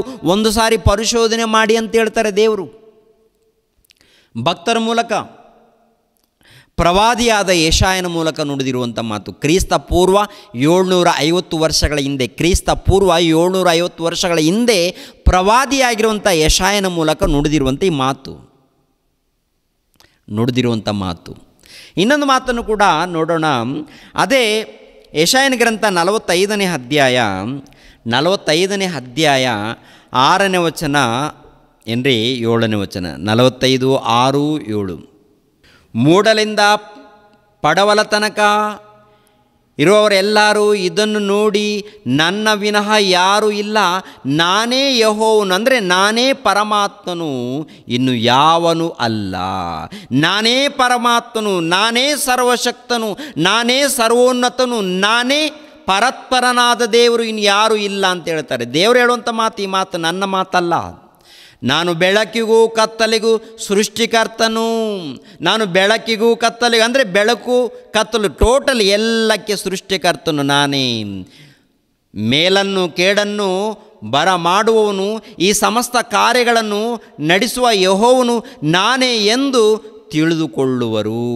ಆಕಾಶ ಮಂಡಲವೇ ಮೇಲಿಂದ ಧರ್ಮರಸವನ್ನು ವರ್ಷಿಸು, ಗಗನವು ಸುರಿಯಲಿ, ಭೂಮಿಯು ಒಡೆದು ರಕ್ಷಣೆಯನ್ನು ಮೊಳಿಸಿ ಅದರೊಳಗೆ ನೀತಿ ಫಲವನ್ನು ಬೆಳೆಸಲಿ. ಯೆಹೋವನೆಂಬ ನಾನೇ ಇದಕ್ಕೆಲ್ಲ ಕರ್ತನು. ಅಂದರೆ ಸರ್ವಶಕ್ತನಾದಂಥ ಪರಾತ್ಪರನಾದಂಥ ಸದಮಲ ಸ್ವಾಮಿಯಾದಂಥ ಯೆಹೋವನಾದ ನಾನೇ ಸರ್ವಕರ್ತನು, ನಾನೇ ಇದನ್ನೆಲ್ಲ ಉಂಟು ಮಾಡಿದ್ದೀನಿ ಅಂತ. ಸರ್ವಶಕ್ತನಾದಂತಹ ಪರಮಾತ್ಮನು, ಸರ್ವೇಶ್ವರನು, ಮಹೋನ್ನತನು, ಪರಾತ್ಪರನಾದಂತಹ ಪರಮಾತ್ಮನು ಹೇಳುವಂಥ ಮಾತು ಪ್ರಿಯರಾದ ದೇವರ ಮಕ್ಕಳಿಗೆ. ಆತನ ಮಾತನ್ನು ಕೇಳ್ತೀವ ನಾವು. ಈ ಮಾತನ್ನು ಹೇಳೋದಕ್ಕೋದ್ರೆ ಮತಾಂತರ ಅಂತ ಮುದ್ರೆ ಹಾಕಿದ್ದಾರೆ ಇವರೆಲ್ಲರೂ ಕೂಡ ಸೇರಿ. ದೇವರ ಮಾತುಗಳಿಗೆ ಮುದ್ರೆ ಹಾಕಿದ್ದಾರೆ. ಸೃಷ್ಟಿಕರ್ತನ ಮಾತುಗಳಿದು, ಸರ್ವೋತ್ತಮವಾದಂಥ ದೇವರ ಮಾತುಗಳಿವು, ಪರಮಾತ್ಮನ ಮಾತುಗಳಿವು, ಯೇಸು ಕ್ರಿಸ್ತರ ಮಾತುಗಳಿವು. ಇವೆಲ್ಲ ಕೂಡ ಇಂಥ ಮಹಾ ಉನ್ನತವಾದಂಥ ಶ್ರೇಷ್ಠವಾದಂಥ ಈ ಮಾತುಗಳನ್ನು ಅರ್ಥ ಮಾಡಿಕೊಳ್ಳೋದು ಬಿಟ್ಟು ಅಪಾರ್ಥ ಮಾಡಿಕೊಂಡು ಜೀವಿಸ್ತಾ ಇದ್ದಾರೆ. ಸೃಷ್ಟಿ ಮಾಡಿರುವಂಥ ಸೃಷ್ಟಿಕರ್ತನನ್ನು ಬಿಟ್ಟು, ಸೃಷ್ಟಿ ಮಾಡಿರುವಂಥ ಪರಮಾತ್ಮನನ್ನು ಬಿಟ್ಟು ಏನನ್ನು ನಾವು ದೇವರಂತ ಇದ್ದೀವಿ? ಸೃಷ್ಟಿ ವಸ್ತುಗಳನ್ನು ದೇವರಂತ ಇದ್ದೀವಿ. ಪಂಚಭೂತಗಳನ್ನು ದೇವರಂತ ಇದ್ದೀವಿ ನಾವು. ಪಂಚಭೂತಗಳನ್ನು ಉಂಟು ಮಾಡಿರುವಂಥ ಮಹಾಶಕ್ತನು, ಸರ್ವೋನ್ನತನು, ಸರ್ವೋತ್ತಮನು, ಮಹಾಶಕ್ತನು ಆತನು ಇರುವಾಗ ಆತನನ್ನು ಪಕ್ಕಕ್ಕಿಟ್ಟು ಈ ಜಾತಿ ಅಡ್ಡ ಬಂದಿದೆ.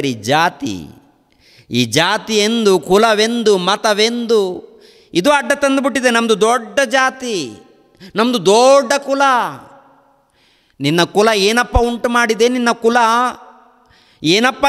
ಉಂಟು ಮಾಡಿದೆ? ಏನಪ್ಪ ನಿನ್ನ ಜಾತಿ ಉಂಟು ಮಾಡಿದೆ? ನಿನ್ನ ಜಾತಿ, ನಿನ್ನ ಕುಲ ಬಂದು ಒಂದು ಗಾಳಿನ ಉಂಟು ಮಾಡೋಕ್ಕಾಗುತ್ತಾ? ನಿನ್ನ ಕುಲ ಬಂದು ಒಂದು ಸೂರ್ಯನನ್ನು ಉಂಟು ಮಾಡೋಕ್ಕಾಗುತ್ತಾ? ಗಾಳಿಯನ್ನು ಉಂಟು ಮಾಡೋಕ್ಕಾಗುತ್ತಾ? ಒಂದು ಗಿಡವನ್ನು ಉಂಟು ಮಾಡೋಕ್ಕಾಗುತ್ತಾ? ಒಂದು ಮರವನ್ನು ಉಂಟು ಮಾಡೋಕ್ಕಾಗುತ್ತಾ?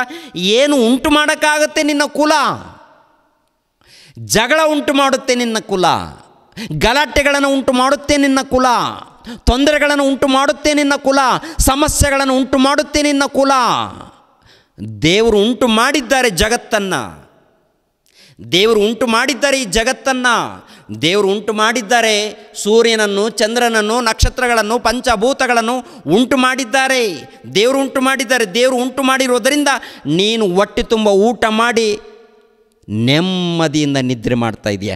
ನೀನು ನಿದ್ರೆ ಮಾಡ್ತಾ ಇದೀಯ ಅಂದರೆ ನೆಮ್ಮದಿಯಿಂದ, ನೀನು ನಿದ್ದೆ ಮಾಡ್ತಾ ಇದೀಯ ಅಂದರೆ ನೆಮ್ಮದಿಯಿಂದ ನೀನು ಮಲ್ಕೊಳ್ತಾ ಇದೀಯ ಅಂದರೆ ಆ ತಂದೆಯಾದ ದೇವರ ಕೆಲಸ ಇರುವುದರಿಂದ, ದೇವರ ಕೆಲಸ ಮಾಡುತ್ತಿರುವುದರಿಂದ, ಪಂಚಭೂತಗಳು ಕೆಲಸ ಮಾಡುತ್ತಿರುವುದರಿಂದ ನೀನು ನೆಮ್ಮದಿಯಿಂದ ಮಲ್ಕೊಳ್ತಾ ಇದೆಯಾ ಸಹೋದರ, ಸಹೋದರಿ. ಇದರ ಹಿಂದೆ ದೇವರ ಕೆಲಸ ಇದೆ. ಇದರ ಹಿಂದೆ ಸೃಷ್ಟಿಕರ್ತನ ಕೆಲಸ ಇದೆ. ಪಂಚಭೂತಗಳ ಹಿಂದೆ ಸೃಷ್ಟಿಕರ್ತನ ಕೆಲಸ ಇದೆ. ಕೆಲಸ ಇದೆ. ಆತನು ಕೆಲಸ ಮಾಡುತ್ತಿರುವುದರಿಂದ, ಆತನು ಪ್ರಯಾಸ ಪಡುತ್ತಿರುವುದರಿಂದ ಈ ಭೂಮಿಯ ಮೇಲೆ ನೀನು ನೆಮ್ಮದಿಯಿಂದ ಇದ್ದೀಯಾ. ನಿನ್ನ ಕುಲ ಕೆಲಸ ಮಾಡ್ತಾ ಇಲ್ಲ ಸಹೋದರ, ಸಹೋದರಿ. ನಿನ್ನ ಕುಲ, ನಿನ್ನ ಜಾತಿ, ನಿನ್ನ ಮತ ಕೆಲಸ ಮಾಡ್ತಾ ಇಲ್ಲ. ಕೆಲಸ, ಈ ಪಂಚಭೂತಗಳ ಹಿಂದೆ ಕೆಲಸ, ದೇವರ ಕೆಲಸ ಇದೆ. ದೇವರ ಕೆಲಸ ಇದೆ. ಸೃಷ್ಟಿಕರ್ತನ ಕೆಲಸ ಇದೆ. ಆತನೇ ಅಪ್ಪಣೆ ಕೊಟ್ಟಿರೋದ್ರಿಂದ ಗಾಳಿ ಆಗಿರ್ಬೋದು, ಮಳೆ ಆಗಿರ್ಬೋದು, ಬಿಸಿಲಾಗಿರ್ಬೋದು, ಪ್ರತಿಯೊಂದು ಅದ್ಭುತವಾಗಿ ಬರ್ತಾ ಇದ್ದಾರೆ. ಪ್ರತಿಯೊಂದನ್ನು ಕೂಡ ತಿನ್ನುವಂಥ ಆಹಾರ ಪದಾರ್ಥಗಳಾಗಿರ್ಬೋದು, ಎಲ್ಲವನ್ನು ಆತನೇ ಸರ್ವೋನ್ನತನು, ಆತನೇ ಸರ್ವ ಸೃಷ್ಟಿಕರ್ತನು, ಆತನೇ ಸರ್ವ ಸೃಷ್ಟಿಕರ್ತನು. ಅಪೊಸ್ತಲರ ಕೃತ್ಯಗಳು 17ನೇ ಅಧ್ಯಾಯ, ಅಪೊಸ್ತಲರ ಕೃತ್ಯಗಳು 17ನೇ ಅಧ್ಯಾಯ 24ನೇ ವಚನವನ್ನು ನೋಡಿ ಪ್ರಿಯರಾದ ದೇವರ ಮಕ್ಕಳಿರ. ಅಪೊಸ್ತಲರ ಕೃತ್ಯಗಳು 17ನೇ ಅಧ್ಯಾಯ 24ನೇ ವಚನದಿಂದ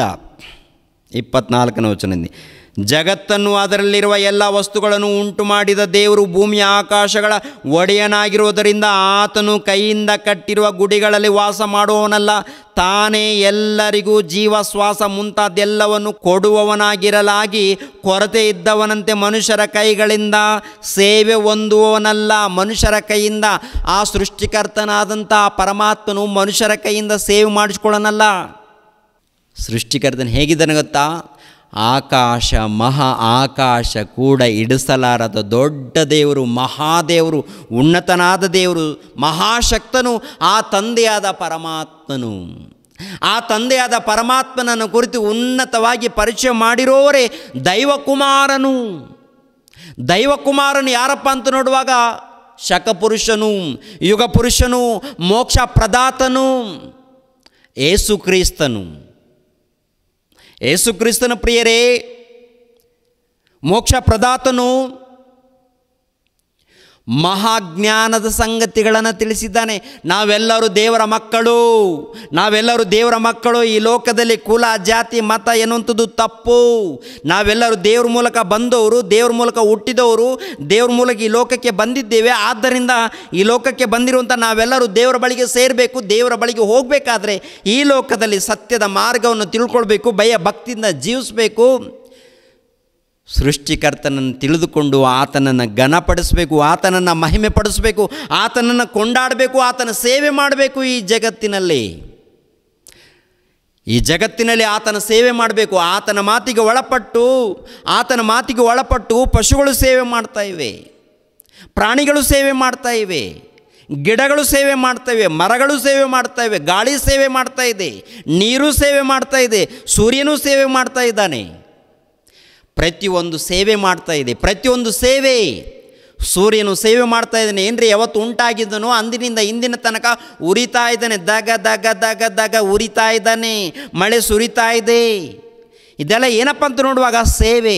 ಯಾರಿಗೆ ಸೇವೆ ಅಂತ ನೋಡುವಾಗ ದೇವರ ಮಕ್ಕಳಾಗಿರುವಂಥ ನಮಗೆ ಸೇವೆ. ಯಾರ ಮಾತು ಕೇಳಿ ಸೇವೆ ಮಾಡ್ತಾ ಇದೆ ಗೊತ್ತಾ? ಸೃಷ್ಟಿಕರ್ತನಾಗಿರುವಂಥ ದೇವರ ಮಾತನ್ನು ಕೇಳಿ ಇದೆಲ್ಲ ಸೇವೆ ಮಾಡ್ತಾ ಇದೆ. ಅದಕ್ಕೆ ಅಪೊಸ್ತಲನಾಗಿರುವಂಥ ಪೌಲನು ಹೇಳುವಂಥ ಮಾತನ್ನು ಗಮನಿಸಿರಿ. ಜಗತ್ತನ್ನು ಅದರಲ್ಲಿರುವ ಎಲ್ಲ ವಸ್ತುಗಳನ್ನು ಉಂಟು ಮಾಡಿದ ದೇವರು ಭೂಮಿಯ ಆಕಾಶಗಳಿಗೆ ಒಡೆಯನಾಗಿರುವುದರಿಂದ ಆತನು ಕೈಯಿಂದ ಕಟ್ಟಿರುವ ಗುಡಿಗಳಲ್ಲಿ ವಾಸ ಮಾಡುವವನಲ್ಲ, ತಾನೇ ಎಲ್ಲರಿಗೂ ಜೀವ, ಶ್ವಾಸ ಮುಂತಾದೆಲ್ಲವನ್ನು ಕೊಡುವವನಾಗಿರಲಾಗಿ ಕೊರತೆ ಇದ್ದವನಂತೆ ಮನುಷ್ಯರ ಕೈಗಳಿಂದ ಸೇವೆ ಹೊಂದುವವನಲ್ಲ. ಅಂದರೆ ಯಾರೋ ಬಂದು ನನ್ನ ಪಾದಗಳನ್ನು ತೊಳಿರಿ ಅಂತ ದೇವರು ಕೇಳಲ್ಲ. ಯಾರೋ ಬಂದು ನನ್ನ ಪಾದಗಳಿಗೆ ಬಟ್ಟೆಗಳಾಕಿ ಹೂಗಳಾಕಿ ಹಣ್ಣುಗಳಾಕಿ ಅಂತ ದೇವರು ಕೇಳಲ್ಲ. ಈ ಹಣ್ಣುಗಳು ನಿನಗೆ, ಬಟ್ಟೆಗಳು ನಿನಗೆ, ಆಹಾರ ನಿನಗೆ, ಹಾಲು ನಿನಗೆ, ಬೆಣ್ಣೆ ನಿನಗೆ, ತುಪ್ಪ ನಿನಗೆ, ಎಲ್ಲ ನಿನಗೆ. ನೀನು ತಿನ್ನಪ್ಪ ಮಗನೇ, ನೀನು ತಿನ್ನು ಮಗಳೇ, ನಿನಗೆ ಇದೆಲ್ಲ. ತುಪ್ಪ ನಿನಗೆ, ಹಾಲು ನಿನಗೆ, ಬೆಣ್ಣೆ ನಿನಗೆ, ಆಹಾರ ನಿನಗೆ, ಹಣ್ಣುಗಳು ನಿನಗೆ, ಹೂಗಳು ನಿನಗೆ, ಎಲ್ಲ ನಿನಗೆ. ನಿನ್ನ ಹೂ ತೊಗೊಂಡು ನಾನೇನು ಮಾಡಲಿ, ನಿನ್ನ ಹಣ್ಣುಗಳು ತಂದು ನಾನೇನು ಮಾಡಲಿ? ನಾನು ನಿನಗೋಸ್ಕರ ಕೊಟ್ಟಿದ್ದೀನಪ್ಪ ಮಗನೇ ಮಗಳೇ. ಹಣ್ಣುಗಳು ನಿನಗೋಸ್ಕರ ಕೊಟ್ಟಿದ್ದೀನಿ, ಹಂಪಲುಗಳು ನಿನಗೋಸ್ಕರ ಕೊಟ್ಟಿದ್ದೀನಿ, ಹಾಲು ನಿನಗೋಸ್ಕರ ಕೊಟ್ಟಿದ್ದೀನಿ. ಇವೆಲ್ಲ ನಿನಗೆ, ನೀನು ತಿನ್ನು, ಸುಖವಾಗಿರು, ಸುಖವಾಗಿ ಬಾಳು, ಭಕ್ತನಾಗಿ ಬದುಕು. ದೇವರನ್ನು ತಿಳ್ಕೊಂಡು ಭಕ್ತನಾಗಿ ಬದುಕು ಅಷ್ಟೇ. ದೇವರನ್ನು ತಿಳ್ಕೊಂಡು ಭಕ್ತನಾಗಿ ಬದುಕು ನೀನು ಅಷ್ಟೇ. ಭಕ್ತನಾಗಿ ಬದುಕು. ಸೃಷ್ಟಿಕರ್ತನನ್ನು ತಿಳ್ಕೊಂಡು ಈ ಲೋಕದಲ್ಲಿ ಭಕ್ತನಾಗಿ, ನೀತಿವಂತನಾಗಿ, ಪರಿಶುದ್ಧನಾಗಿ ಬದುಕು ಎಂದು ತಂದೆಯಾದ ದೇವರು ಎದುರು ನೋಡುವಾಗ ಏನು ಮಾಡ್ತಾ ಇದ್ದಾರೆ ಈ ಪ್ರಪಂಚ ದೇಶದಲ್ಲಿರುವಂಥ ಮಾನವರೆಲ್ಲರೂ ಕೂಡ? ಏನು, ಎಲ್ಲಿ ನೋಡಿದ್ರು ಯುದ್ಧಗಳು, ಕಾದಾಟಗಳು, ವೈಷಮ್ಯಗಳು ಇವೆಲ್ಲ ನಡೀತಾ ಇದೆ ಅಂದರೆ ಯಾರನ್ನ ತಿಳ್ಕೊಂಡಿದೆ? ದೇವರನ್ನು ತಿಳ್ಕೊಂಡಿದ್ದಾರಾ? ಎಲ್ಲರೂ ಕೂಡ ದೇವರ ಹೆಸರಿನ ಮೇಲೆ ಯುದ್ಧಗಳು, ದೇವರ ಹೆಸರು ಮೇಲೆ ಯುದ್ಧಗಳು, ದೇವರ ಹೆಸರು ಮೇಲೆ ಕಾದಾಟಗಳು, ದೇವರ ಹೆಸರು ಮೇಲೆ ಜಗಳಗಳು, ದೇವರ ಹೆಸರು ಮೇಲೇ ಗಲಾಟೆಗಳು.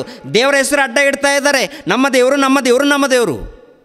ನಿನಗೊಬ್ಬ ದೇವರು, ನನಗೊಬ್ಬ ದೇವರು ಅಲ್ಲಪ್ಪ. ಟೋಟಲ್ ಭೂಲೋಕದಲ್ಲಿದ್ದಂಥ ಸರ್ವ ಮಾನವರಿಗೆ ತಂದೆಯಾದ ದೇವರು ಪರಮಾತ್ಮನೊಬ್ಬನೇ. ಆತನು ಇದ್ದಾತನು, ಆತನು ಇರುವಾತನು, ಇದ್ದಾತನು, ಮಹಾಶಕ್ತನು ಆತನು. ಆತನ ಬಗ್ಗೆ ಪ್ರತಿಯೊಬ್ಬರು ತಿಳ್ಕೊಳ್ಬೇಕು. ಆತನು ಜಗತ್ತನ್ನು ಉಂಟು ಮಾಡಿದ್ದಾನೆ. ಆತನು ನಿನ್ನನ್ನು ನನ್ನನ್ನು ಉಂಟು ಮಾಡಿದ್ದಾನೆ. ತಾಯಿಯ ಗರ್ಭದಲ್ಲಿ ನಿನ್ನನ್ನು ನನ್ನನ್ನು ನಿಲ್ಲಿಸಿ ನಿನಗೂ ನನಗೂ ಜೀವಿತವನ್ನು ಕೊಟ್ಟು ಈ ಲೋಕದಲ್ಲಿ ಕಳಿಸಿಕೊಟ್ಟಿದ್ದಾನೆ. ಮಕ್ಕಳಿರ, ಭೂಲೋಕದಲ್ಲಿ ಭಕ್ತರಾಗಿ ಬದುಕಿ. ಮಕ್ಕಳಿರ, ನನಗೋಸ್ಕರ ಬದುಕಿ. ಮಕ್ಕಳಿರ, ಯಾರಿಗೂ ಅನ್ಯಾಯ ಮಾಡಬಾರ್ದು, ಯಾರಿಗೂ ಮೋಸ ಮಾಡಬಾರ್ದು. ಒಂದು ವೇಳೆ ಅನ್ಯಾಯ ಮೋಸ ಏನಾದರೂ ಮಾಡಿದ್ರೆ ನೀವು ನನ್ನ ಕೈಯಲ್ಲಿ ಸಿಕ್ಕಾಕೊಳ್ತೀರಂತೇಳಿ ತಂದೆಯಾದ ದೇವರು ಹೇಳಿರುವಂಥ ಮಾತುಗಳು. ಏನು ಮಾತನ್ನು ನಂಬ್ತೀವಿ? ಯಾವ ಮಾತುಗಳನ್ನು ನಂಬ್ತೀವಿ? ಪ್ರಿಯರಾದ ದೇವ್ರ ಮಕ್ಕಳಿರ, ಆಲೋಚನೆ ಮಾಡಿ ಪ್ರಿಯರೇ. 26ನೇ ವಚನ, ಆತನು ಒಬ್ಬನಿಂದಲೇ ಎಲ್ಲ ಜನಾಂಗದವರನ್ನು ಹುಟ್ಟಿಸಿ ಅವರವರು ಇರತಕ್ಕ ಕಾಲಗಳನ್ನು ಅವರವರ ನಿವಾಸಗಳ ಮೇರೆಗಳನ್ನು ಸೃಷ್ಟಿಸಿ ಭೂಮಂಡಲದಲ್ಲೆಲ್ಲ ವಾಸ ಮಾಡಿ ಒಂದು ವೇಳೆ ಅವರು ತಡವಾಡಿ ಕಂಡುಕೊಂಡರೇನು ಎಂದು ತನ್ನನ್ನು ಹುಡುಕೋರನ್ನಾಗಿ ಮಾಡಿದನು. ಆತನು ನಮ್ಮಲ್ಲಿ ಒಬ್ಬನಿಗೂ ದೂರವಾದವನಲ್ಲ. ಆತನಲ್ಲಿಯೇ ನಾವು ಜೀವಿಸುತ್ತೇವೆ, ಚಲಿಸುತ್ತೇವೆ, ಇರುತ್ತೇವೆ. ನಿಮ್ಮ ಕವಿಗಳಲ್ಲಿ ಕೆಲವರು ನಾವು ಆತನ ಸಂತಾನದವರೇ ಎಂಬುದಾಗಿ ಹೇಳಿದ್ದಾರೆ. ನಾವು ದೇವರ ಸಂತಾನದವರು, ನಾವು ದೇವರ ಸಂತಾನದವರಂತೆ. ನಾವೆಲ್ಲರೂ ದೇವರ ಸಂತಾನ. ನಾವೆಲ್ಲರೂ ಭೂಲೋಕದಲ್ಲಿದ್ದಂಥ ದೇವರ ಸಂತಾನ. ದೇವರ ಸಂತಾನವಾಗಿರುವಂಥ ನಾವು ದೇವರಿಗೆ ಒಳಪಟ್ಟು ಭಯಭಕ್ತಿಯಿಂದ ಬದುಕಬೇಕು. ಆದರೆ ಯಾರಿಗೆ ಒಳಪಟ್ಟು ಭಯಭಕ್ತಿಯಿಂದ ಬದುಕ್ತಾ ಇದ್ದಾರೆ ಗೊತ್ತಾ? ದೇವರಿಗೆ ಒಳಪಟ್ಟು ದೇವರಿಗೆ ವಿಧೇಯರಾಗಿ ಭಯದಿಂದ ಭಕ್ತಿಯಿಂದ ಬದುಕ್ತಾ ಇಲ್ಲ. ಮತ್ತು ಯಾರಿಗೆ ವಿಧೇಯರಾಗಿದ್ದಾರೆ, ಯಾರಿಗೆ ಒಳಪಟ್ಟಿದ್ದಾರೆ ಅಂತ ನೋಡುವಾಗ ದೆವ್ವಕ್ಕೆ ಒಳಪಟ್ಟಿದ್ದಾರೆ, ಸೈತಾನನಿಗೆ ಒಳಪಟ್ಟಿದ್ದಾರೆ. ಸೈತಾನನಿಗೆ ಒಳಪಟ್ಟು ದೆವ್ವಕ್ಕೆ ಒಳಪಟ್ಟು ಮಾಡಬಾರದ ಕೃತ್ಯಗಳನ್ನು ಮಾಡುತ್ತಾ ಈ ಭೂಲೋಕದಲ್ಲಿ ಮನುಷ್ಯರ ಮಧ್ಯದಲ್ಲಿ ಅನೇಕ ಯುದ್ಧಗಳು, ಮಾರಣ ಕಾಂಡಗಳು ನಡೆಸ್ತಾ ಇದ್ದಾರೆ. ಪ್ರಿಯರಾದ ದೇವರ ಮಕ್ಕಳಿರ, ಒಂದು ಸಾರಿ ಯಾಕೋಬನ ಬರೆದ ಪತ್ರಿಕೆ, ಕೊನೆಯದಾಗಿ ಮುಗಿಸ್ತೀನಿ. ಯಾಕೋಬನ ಬರೆದ ಪತ್ರಿಕೆ 3ನೇ ಅಧ್ಯಾಯ ಏನ್ರಿ? ಯಾಕೋಬನ ಬರೆದ ಪತ್ರಿಕೆ 3ನೇ ಅಧ್ಯಾಯ 13ನೇ ವಚನದಿಂದ ನೋಡಿ ಒಂದು ಸಾರಿ. ನಮ್ಮಲ್ಲಿ ಜ್ಞಾನಿಯು ಬುದ್ಧಿವಂತನು ಯಾರು? ಅಂಥವನು ಯೋಗ್ಯವಾಗಿ ನಡೆದುಕೊಂಡು ಜ್ಞಾನದ ಲಕ್ಷಣವಾಗಿರುವ ಶಾಂತ ಗುಣದಿಂದ ಅದರ ಫಲವನ್ನು ತೋರಿಸಬೇಕು. ಜ್ಞಾನದ ಫಲ, ಜ್ಞಾನದ ಫಲ ಏನಪ್ಪ ಅಂತ ನೋಡುವಾಗ ಪ್ರಿಯರಾದ ದೇವರ ಮಕ್ಕಳಿರ, ಜ್ಞಾನದ ಫಲ ಏನಪ್ಪ ಅದು ಅಂತ ನೋಡುವಾಗ ಏನ್ರಿ, ಮೇಲದಿಂದ ಬರುವ ಜ್ಞಾನವು ಮೊದಲು ಪರಿಶುದ್ಧವಾದದ್ದು, ಆಮೇಲೆ ಸಮಾಧಾನಕರವಾದದ್ದು, ವಿನಯವುಳ್ಳದ್ದು, ಸಂತೋಷವಾಗಿ ಒಪ್ಪಿಕೊಳ್ಳುವಂಥದ್ದು, ಕರುಣೆ ಮುಂತಾದ ಒಳ್ಳೆ ಫಲಗಳಿಂದ ತುಂಬಿರುವಂಥದ್ದು ಆಗಿದೆ. ಅದರಲ್ಲಿ ಚಂಚಲವೂ ಇಲ್ಲ, ಕಪಟವೂ ಇಲ್ಲ. ಸಮಾಧಾನ ಪಡಿಸುವವರು ಸಮಾಧಾನವೆಂಬ ಬೀಜವನ್ನು ಬಿತ್ತಿ ನೀತಿ ಎಂಬ ಫಲವನ್ನು ಕೊಯ್ಯುವರು. ಅಂದರೆ ದೇವರ ಜ್ಞಾನದ ಫಲವನ್ನು ತೋರಿಸ್ಬೇಕು. ದೇವರ ಜ್ಞಾನ ಸಮಾಧಾನ, ಸಂತೋಷ, ನೆಮ್ಮದಿ ಇರುತ್ತೆ ಅಂತೆ. ಅದರ ಫಲವನ್ನು ತೋರಿಸ್ಬೇಕಂತೆ. ದೇವರ ಮೂಲಕ ಬಂದಂಥ ಫಲಗಳು, ದೇವರ ಮೂಲಕ ಬಂದಂಥ ಗುಣಗಳನ್ನೇ ಈ ಪ್ರಪಂಚದಲ್ಲೂ ತೋರಿಸ್ಬೇಕು. ಆ ಗುಣಗಳು ಎಲ್ಲಿ ಕಾಣುತ್ತೆ ಅಂತ ನೋಡುವಾಗ ಒಂದು ಸೂರ್ಯನಲ್ಲಿ ಕಾಣುತ್ತೆ, ಚಂದ್ರನಲ್ಲಿ ಕಾಣುತ್ತೆ, ನಕ್ಷತ್ರಗಳಲ್ಲಿ ಕಾಣುತ್ತೆ, ಗಿಡಗಳಲ್ಲಿ, ಮರಗಳಲ್ಲಿ, ಹಣ್ಣುಗಳಲ್ಲಿ, ಪ್ರತಿ ಪದಾರ್ಥಗಳಲ್ಲಿ ದೇವರ ಗುಣ ಕಾಣುತ್ತೆ. ನಿನ್ನಲ್ಲಿ ನನ್ನಲ್ಲಿ ದೇವರ ಗುಣ ಕಾಣಬೇಕು, ನಿನ್ನಲ್ಲಿ ನನ್ನಲ್ಲಿ ದೇವರು ಕಾಣಬೇಕು, ನಿನ್ನಲ್ಲಿ ನನ್ನಲ್ಲಿ ದೇವರ ಪ್ರೀತಿ ಕಾಣಬೇಕು, ನಿನ್ನಲ್ಲಿ ನನ್ನಲ್ಲಿ ಯೇಸು ಕ್ರಿಸ್ತರು ಕಾಣಬೇಕು, ದೇವರು ಕಾಣಬೇಕು, ಪರಮಾತ್ಮನು ಕಾಣಬೇಕು. ಆದರೆ ಏನು ಕಾಣ್ತಾ ಇದೆ? 14ನೇ ವಚನ ನೋಡಿ. ಅದೇ ಯಾಕೋಬನು ಬರೆದ ಪತ್ರಿಕೆ 3ನೇ ಅಧ್ಯಾಯ 14ನೇ ವಚನ. ಆದರೆ ತೀಕ್ಷ್ಣವಾದ ಮಸ್ತರವು ಪಕ್ಷಭೇದವು ನಿಮ್ಮ ಹೃದಯದೊಳಗೆ ಇರುವಲ್ಲಿ ನೀವು ಸತ್ಯಕ್ಕೆ ವಿರೋಧವಾಗಿ ಸುಳ್ಳಾಡಿ ಹೊಗಳಿಕೊಳ್ಳಬೇಡಿರಿ. ಅದು ಮೇಲಣದಿಂದ ಬಂದ ಜ್ಞಾನವಲ್ಲ, ಅದು ಭೂ ಸಂಬಂಧವಾದದ್ದು, ಪ್ರಾಕೃತ ಭಾವವಾದದ್ದು, ದೆವ್ವಗಳಿಗೆ ಸಂಬಂಧಪಟ್ಟದ್ದು. ಮಸ್ತರವು ಪಕ್ಷಭೇದವು ಇರುವ ಕಡೆ ಗಲಿಬಿಲಿಯು ಸಕಲ ವಿಧವಾದ ನೀಚ ಕೃತ್ಯಗಳು ಇರುವವು ಅಂತ ಹೇಳ್ತಾರೆ. ಅಂದರೆ ಏನೇನಿದೆ ಅಂತ ನೋಡುವಾಗ ಏನ್ರಿ, ತೀಕ್ಷ್ಣವಾದ ಮಸ್ತರವು ಪಕ್ಷಭೇದವು ನಿಮ್ಮ ಹೃದಯದೊಳಗೆ. ತೀಕ್ಷ್ಣವಾದ ಅಂದರೆ ತೀಕ್ಷ್ಣವಾದಂಥ ಹೊಟ್ಟೆ ಕಿಚ್ಚು ಇದೆಯಂತೆ, ತೀಕ್ಷ್ಣವಾದ ಪಕ್ಷಭೇದವು ಇದೆಯಂತೆ, ತೀಕ್ಷ್ಣವಾದ ಏನ್ರಿ ವಿರೋಧ ಇದೆಯಂತೆ. ಇವೆಲ್ಲ ಕೂಡ ನೋಡುವಾಗ ದೆವ್ವಗಳಿಗೆ ಸಂಬಂಧಪಟ್ಟಂಥ ಜ್ಞಾನವಂತೆ. ಜಗಳ ಇದೆಯಾ, ಗಲಾಟೆಗಳಿದೆಯಾ, ವಿವಾದಗಳಿದೆಯಾ? ಹಾಗಾದರೆ ಅಲ್ಲಿ ದೇವರು ಇಲ್ಲ. ಯಾರಿದ್ದಾರೆ? ದುರಾತ್ಮ, ಸೈತಾನನು, ದೆವ್ವ. ನೋಡಿ, ಎಲ್ಲ ಕಡೆ ನೋಡಿ ಪ್ರಿಯರಾದ ದೇವ್ರ ಮಕ್ಕಳಿಗೆ, ಇಲ್ಲಿ ಗಲಾಟೆ, ಅಲ್ಲಿ ಗಲಾಟೆ, ಅಲ್ಲಿ ಗಲಾಟೆ, ಇಲ್ಲಿ ಗಲಾಟೆ, ಅಲ್ಲಿಗಳು, ಟೋಟಲ್ ಎಲ್ಲ ಕಡೆ ಗಲಾಟೆಗಳು. ಮನೆಯಲ್ಲಿ ಗಲಾಟೆಗಳು, ಹೊರಗಡೆ ಗಲಾಟೆಗಳು, ಕುಟುಂಬದಲ್ಲಿ ಗಲಾಟೆಗಳು, ಸಮಾಜದಲ್ಲಿ ಗಲಾಟೆಗಳು, ಕೋರ್ಟಿನಲ್ಲಿ ಗಲಾಟೆಗಳು, ಅಲ್ಲಿ ಗಲಾಟೆಗಳು, ಇಲ್ಲಿ ಗಲಾಟೆ, ಟೋಟಲ್ ಎಲ್ಲ ಕಡೆ ಗಲಾಟೆಗಳು ತುಂಬಿಕೊಂಡಿದೆ. ಅಂದರೆ ಏನಿದೆ? ದೇವರಿಗೆ ಒಳಪಟ್ಟಿದ್ದಾರಾ ಅಥವಾ ದೆವ್ವಕ್ಕೆ ಒಳಪಟ್ಟಿದ್ದಾರಾ? ಸೈತಾನನಿಗೆ ಒಳಪಟ್ಟಿದ್ದಾರೆ, ಹಣಕ್ಕೆ ಒಳಪಟ್ಟಿದ್ದಾರೆ, ಅಧಿಕಾರಕ್ಕೆ ಒಳಪಟ್ಟಿದ್ದಾರೆ, ಕೋರಿಕೆಗಳಿಗೆ ಒಳಪಟ್ಟಿದ್ದಾರೆ. ಈ ಕೋರಿಕೆಗಳ ಹಿಂದೆ, ಹಣದ ಹಿಂದೆ ದುರಾತ್ಮನ ಕೆಲಸ ಇದೆ, ದೆವ್ವದ ಕೆಲಸ ಇದೆ. ದೆವ್ವದ ಕೆಲಸ, ದುರಾತ್ಮದ ಕೆಲಸ. ಪ್ರಿಯರಾದ ದೇವರ ಮಕ್ಕಳಿಗೆ ಅವನು ಏನು ಮಾಡಿದ್ದಾನಂತ ನೋಡುವಾಗ, ದೇವರನ್ನು ಯಾರಿಗೆ ಅರ್ಥ ಆಗದಂತೆ ಮನೋನೇತ್ರಗಳನ್ನು ಮಂಕು ಮಾಡಿ ಮುಚ್ಚಿ ಪಂಚಭೂತಗಳು ದೇವರು ಅಂತ ಹೇಳಿ, ಗಿಡ ದೇವರು, ಮರ ದೇವರು ಅಂತ ಹೇಳಿ ಮಾಯ ಮಾಡಿ ದಾರಿ ತಪ್ಪಿಸ್ತಾ ಇದ್ದಾನೆ. ಸೃಷ್ಟಿಕರ್ತನಾದಂತಹ ಪರಮಾತ್ಮನಿದ್ದಾನೆ, ಆ ಸರ್ವೋನ್ನತನಿದ್ದಾನೆ, ಮಹೋನ್ನತನಿದ್ದಾನೆ. ಮಾನವ ನೇತ್ರಗಳಿಗೆ ಯಾರಿಗೂ ಕಂಡಿಲ್ಲ ಆತನು, ಮಹಾಶಕ್ತನು. ಈ ಪಂಚಭೂತಗಳ ಹಿಂದೆ ಆತನಿದ್ದಾನೆ. ಆತನ ಬಗ್ಗೆ ತಿಳಿಸಿದವರು ಶಕಪುರುಷನಾಗಿರುವಂಥ ಯೇಸು ಕ್ರಿಸ್ತರು, ಪರಿಶುದ್ಧರು. 1ನೇ ಶತಮಾನದಲ್ಲಿ ಬಂದು ಮಹಾಜ್ಞಾನದ ಸಂಗತಿಗಳನ್ನು ಸಾರಿ, ದೇವರ ಬಗ್ಗೆ ಪರಿಚಯ ಮಾಡಿ, ದೇವರನ್ನು ಉನ್ನತವಾಗಿ ಪರಿಚಯ ಮಾಡಿ, ತನ್ನ ಜೀವಿತವನ್ನು ಪ್ರಜೆಗಳಿಗೋಸ್ಕರ ಸಮರ್ಪಣೆ ಮಾಡಿ, ಮರಣ ಹೊಂದಿ ಸಮಾಧಿ ಮಾಡಲ್ಪಟ್ಟು 3ನೇ ದಿನದಂದು ಎದ್ದು ಪರಲೋಕಕ್ಕೆ ಹೋಗಿದ್ದಾರೆ. ಪರಲೋಕದಲ್ಲಿದ್ದಾರೆ, ದೇವರ ಬಳಿಯಲ್ಲಿ. 2ನೇ ಆಗಮನದಲ್ಲಿ ಬರ್ತಾರೆ. 2ನೇ ಆಗಮನದಲ್ಲಿ ಬಂದಾಗ ನೀತಿವಂತರು ಎತ್ತಲ್ಪಡ್ತಾರೆ, ಅನೀತಿವಂತರು ಬೆಂಕಿಯ ಕೊಂಡಕ್ಕೆ ಹೋಗ್ತಾರೆ.